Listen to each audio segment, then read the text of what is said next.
Kita akan lihat dari Mazmur pasal yang ke-22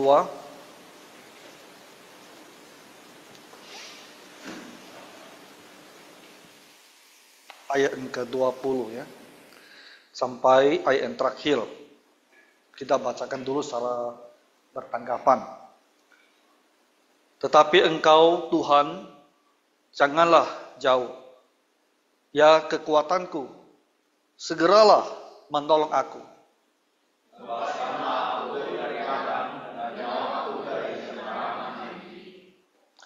Selamatkanlah aku dari mulut singa dan dari tanduk banteng. Engkau telah menjawab aku.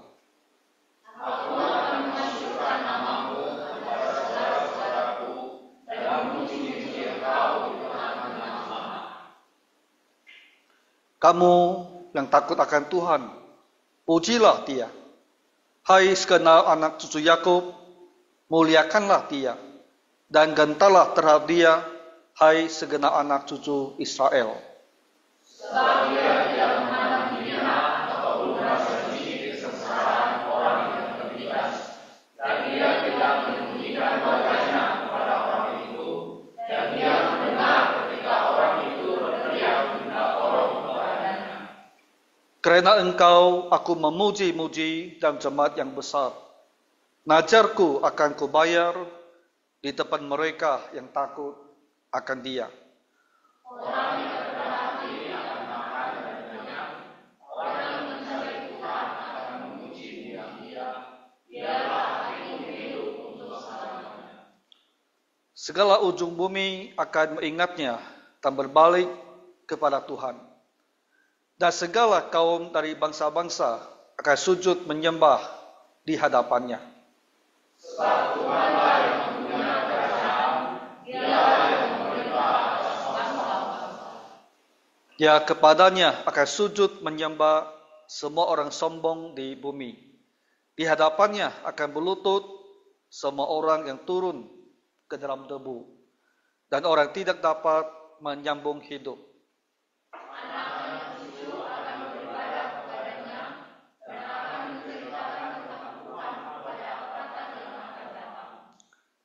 Mereka akan memberitakan keadilannya kepada bangsa yang akan lahir nanti, sebab ia telah melakukannya.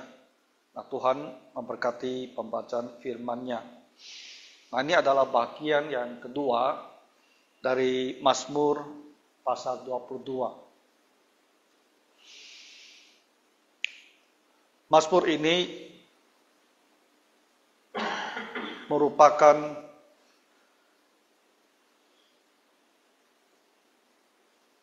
cerminan daripada apa yang dialami oleh Daud. Dan kita juga ketika membaca pasal ini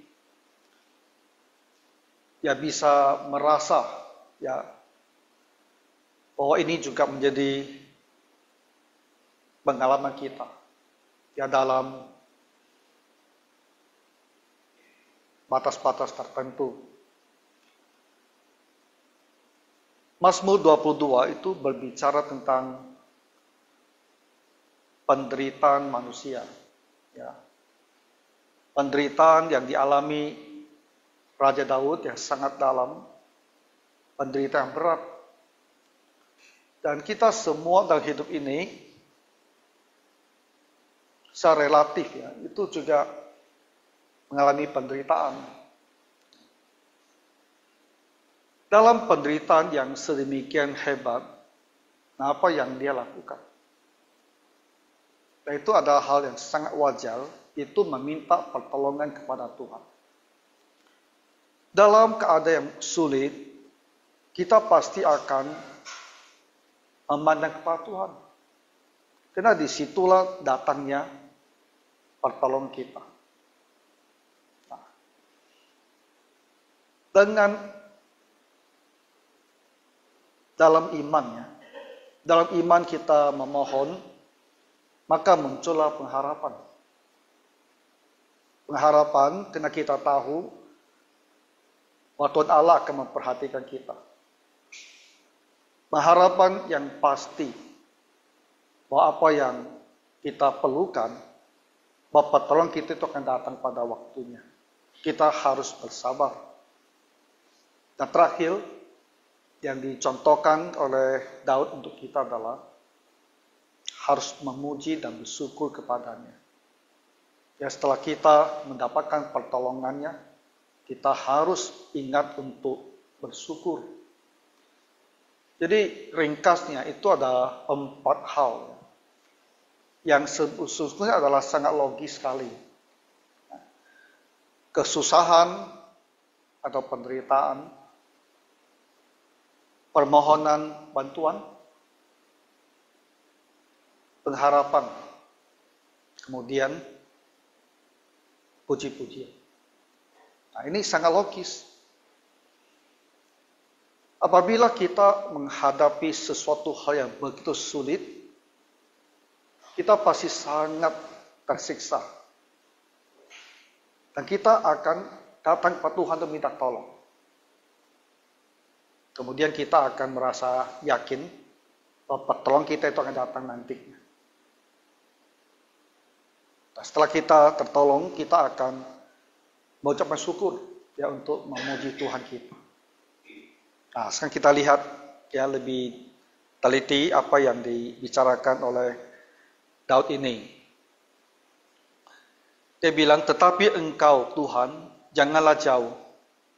Ya, kekuatanku, segeralah menolong aku. Lepaskanlah aku dari pedang, dan nyawaku dari cengkraman anjing. Selamatkanlah aku dari mulut singa. Dan dari tanduk banteng, engkau telah menjawab aku. 3 ayat ini menceritakan kesulitan dan bahaya yang dihadapi oleh Daud. Dan kesulitan ini bukan sekedar masalah yang harus diatasi. Tapi ini ada kesulitan yang bahkan mengancam nyawanya, mengancam hidupnya sendiri.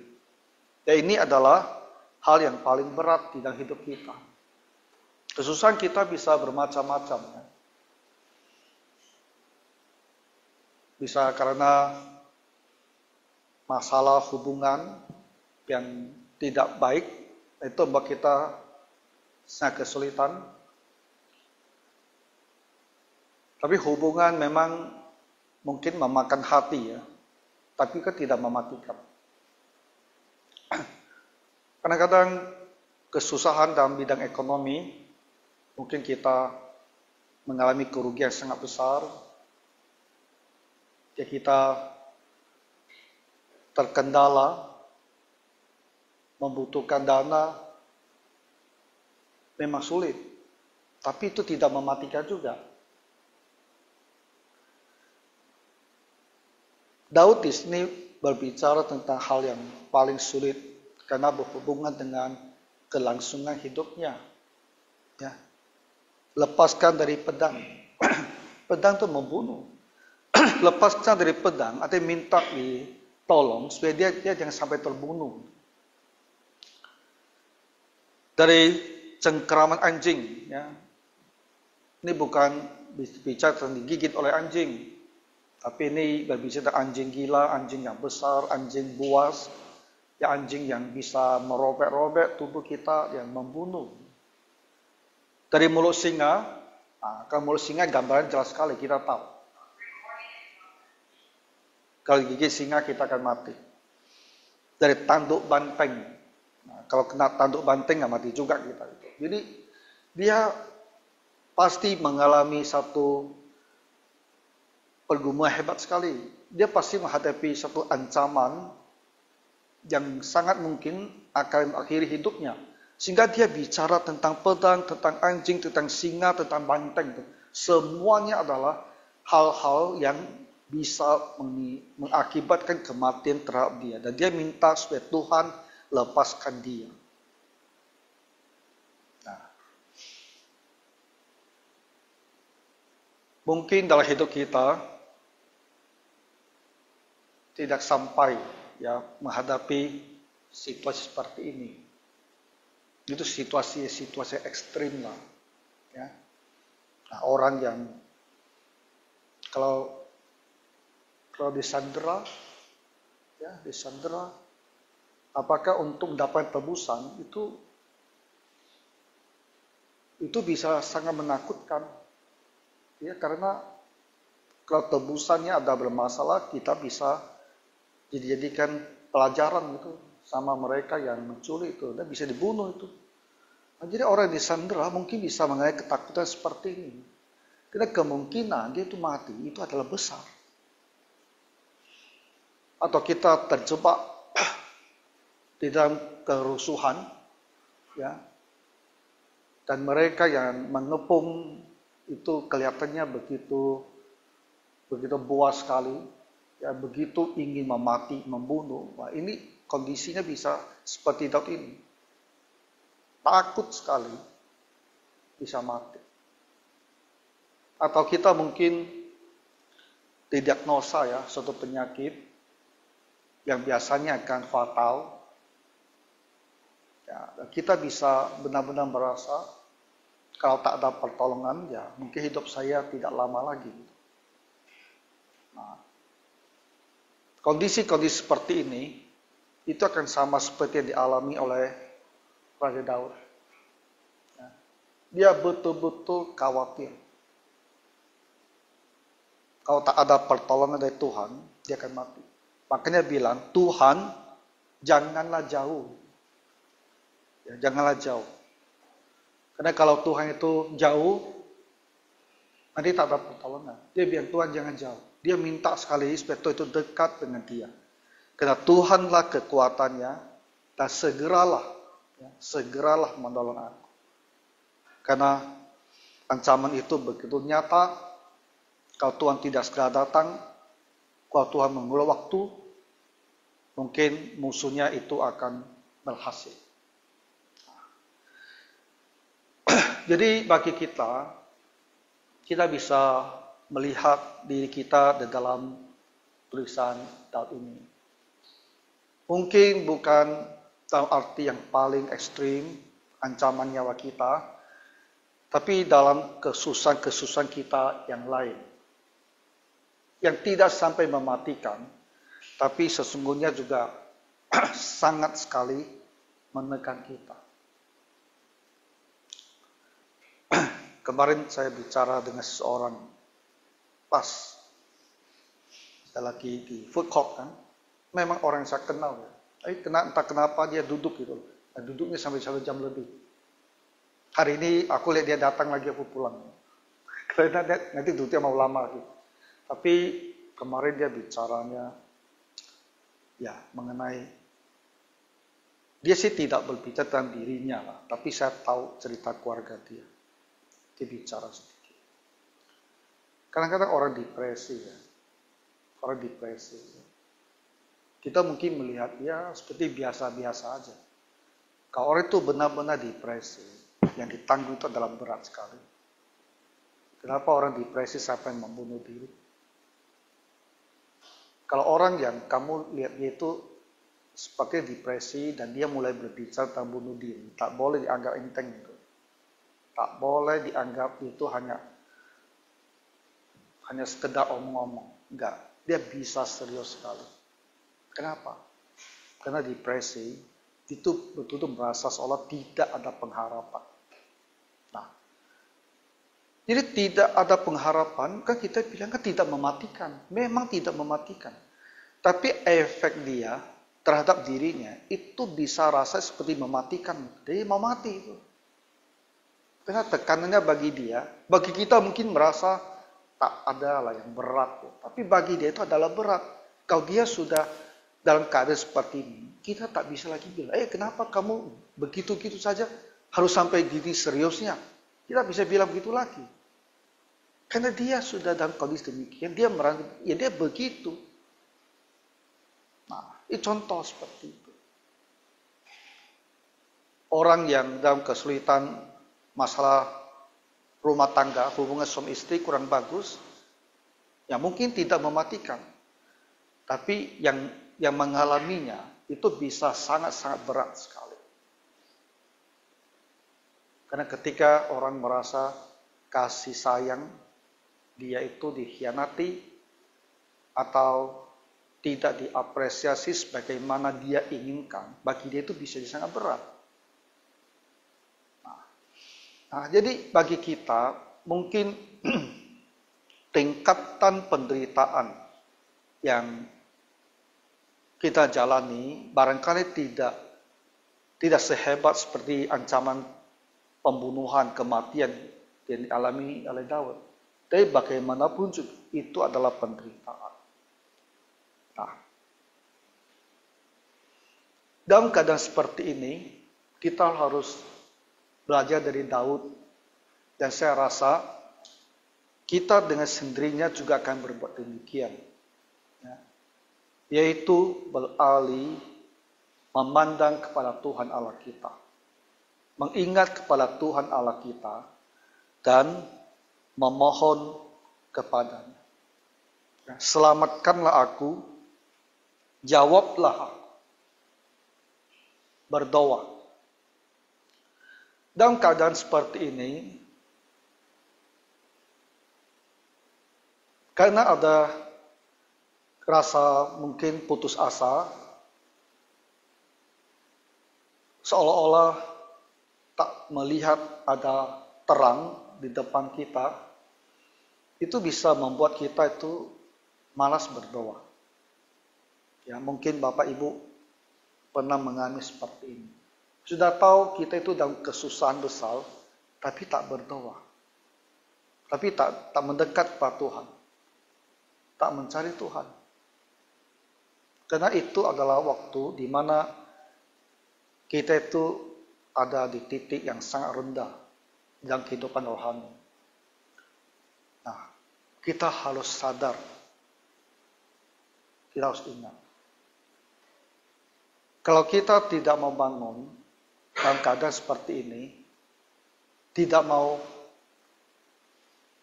seolah memaksa diri kita untuk datang kepada Tuhan, memaksa diri kita untuk berdoa, kita tak akan tertolong. Daud seumur hidupnya selalu tertolong. Ya. Dari masa dia dikejar oleh Saul, sampai pada masa pengkhianatan, pemberontakan Absalom, semua ada situasi yang sangat berat di dalam kehidupannya, di masa muda dan di masa tua. Tapi Daud itu selalu tertolong. Kenapa? Karena dia ada orang yang dalam kesulitan, dia itu langsung datang kepada Tuhan. Dia bukan orang yang bergumul, mau datang tidak sama Tuhan. Dia tidak, dia datang kepada Tuhan. Nah, makanya dia itu selalu tertolong. Kita bagaimana? Apa kita ada orang yang seperti Daud? Dalam kesulitan, kita dengan sendirinya pasti akan datang cari Tuhan. Atau kita malah sebaliknya. Karena kekecewaan, kita malah tinggalkan Tuhan. Nah, kalau kita seperti Daud, maka itu adalah kelebihan kita. Yang jadi berkat. Tapi kalau kita adalah kebalikan daripada Daud ini, kita harus mengingatkan diri sendiri. Dalam keadaan susah dan menjauhkan diri dari Tuhan, itu tak akan menolong kita. Itu bukanlah sikap yang menolong, yang membantu. Diingatkan di kita harus kembali kepada Tuhan. Ya, dan berlutut dan berdoa. Karena itulah akhirnya langkah pertama datangnya pertolongan kepada kita.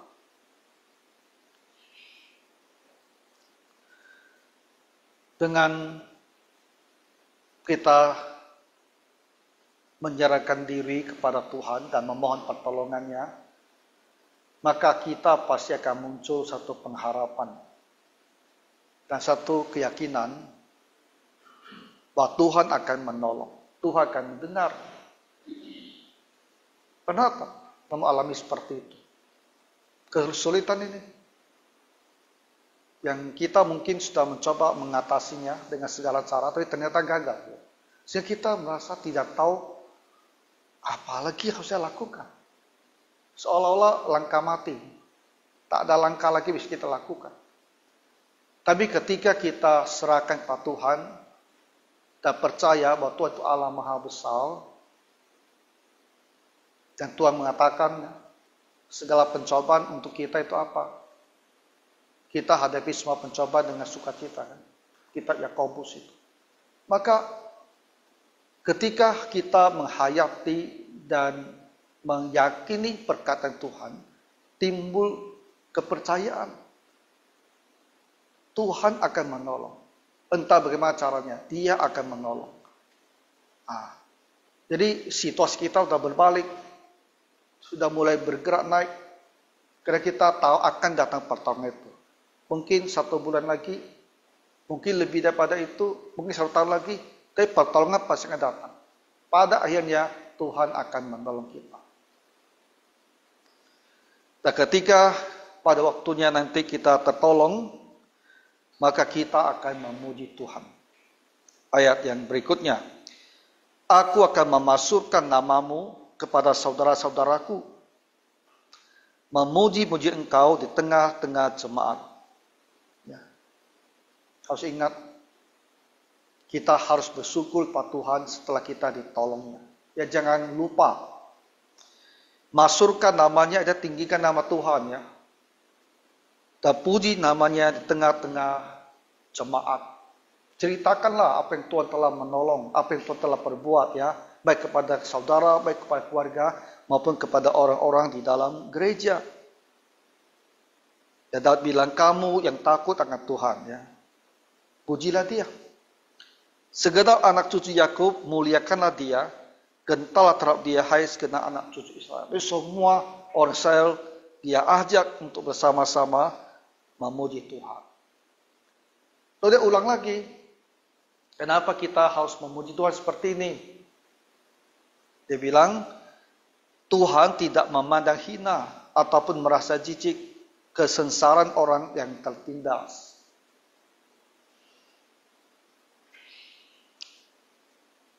Orang yang tertindas, yang dalam kesulitan. Orang yang hina, yang tak berdaya. Tuhan tidak merasa jijik kepada kita. Ya, dia tidak merasa kita ini sebaiknya tidak datang mendekat kepadanya. Tapi ia mendengar ketika orang itu berteriak minta tolong. Ia tidak menyembunyikan wajahnya kepada orang itu. Nah, ini merupakan keyakinan di dalam hati Daud, bahwa orang yang memohon kepadanya tidak akan dibiarkan begitu saja oleh Tuhan. Dia akan menolong. Lalu dia ulang lagi, karena itulah aku memuji-muji dalam jemaat yang besar. Dan apa yang saya ajarkan, apa yang telah saya janjikan kepada Tuhan, itu akan saya bayar kepadanya. Orang yang rendah hati akan makan dan kenyang. Orang yang mencari Tuhan akan memuji-muji Dia. Dan biarlah hatimu hidup selamanya. Artinya apa? Hatimu hidup selamanya. Kalau orang yang dalam keadaan tertekan itu seperti hatinya mati itu. Biarlah kita jadi orang yang tidak dalam keadaan tertekan, ya, hidup selamanya. Lalu 5 ayat terakhir, dia berbicara mengajak tidak hanya orang Israel, tapi seluruh orang di dunia ini, seluruh ciptaan Tuhan. Mereka sama-sama menyembah Tuhan dan sama-sama memuji Tuhan. Jadi dia mau bersaksi tidak hanya kepada keluarganya, tidak hanya kepada bangsa Israelnya, tapi juga kepada seluruh dunia. Ya, segala ujung bumi akan mengingatnya dan berbalik kepada Tuhan. Segala kaum dari bangsa-bangsa akan sujud menyembah di hadapannya. Tuhanlah yang punya kerajaan. Dialah yang memerintah atas bangsa-bangsa. Kepadanya sujud menyembah. Semua orang sombong. Di hadapannya berlutut. Semua orang turun ke dalam debu. Orang tidak dapat menyambung hidup. Anak cucu akan beribadah kepadanya. Menceritakan tentang Tuhan. Kepada angkatan yang akan datang. Dan mereka akan memberitakan keadilannya kepada bangsa yang akan lahir nanti, sebab ia telah melakukannya. Jadi puji-pujian kepada Tuhan itu tidak hanya untuk keluarganya, Tidak hanya untuk bangsa Israelnya, tapi itu seluruh dunia. Dan tidak juga hanya untuk satu generasi, tapi kepada setiap generasi yang akan datang. Berbicara tentang pertolongan Tuhan kepada kita itu, membuat Tuhan itu demikian dimuliakan, tinggikan, sehingga segala-galanya di segala tempat, di segala waktu akan memuji Dia. Jadi Bapak Ibu, itulah yang dialami oleh Daud. Ya. Dan sepanjang hidupnya, dia itu selalu tertolong. Dan hidupnya selalu memuji Tuhan. Begitu banyak mazmur yang dia tulis untuk memuji Tuhan. Hidup kita sendiri juga mau mencontohi teladan Daud. Supaya kita juga diberkati seperti Daud. Nah, jadi ketika kita ada kesulitan, mungkin malam hari ini kita juga tahu ada kesulitan yang kita hadapi. Ya, kamu berdoa sama Tuhan. Ya, dan percaya Dia akan menolong.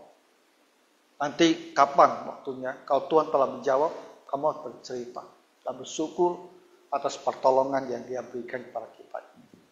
Ya, kiranya Tuhan menolong karena kita berdoa. Bapa Surgawi, kami bersyukur karena firman-Mu memberikan kami pengharapan dan juga menguatkan iman kami. Bapa, kesulitan yang kami hadapi dalam hidup ini, pada masa saat ini juga kami berdoa Engkau akan menolong kami. Dan biarlah kami bisa bersukacita memuji nama-Mu pada waktunya nanti. Bantu malam ini kami untuk berdoa dengan yakin dan percaya kepada-Mu. Di dalam nama Tuhan Yesus kami mohon. Amin.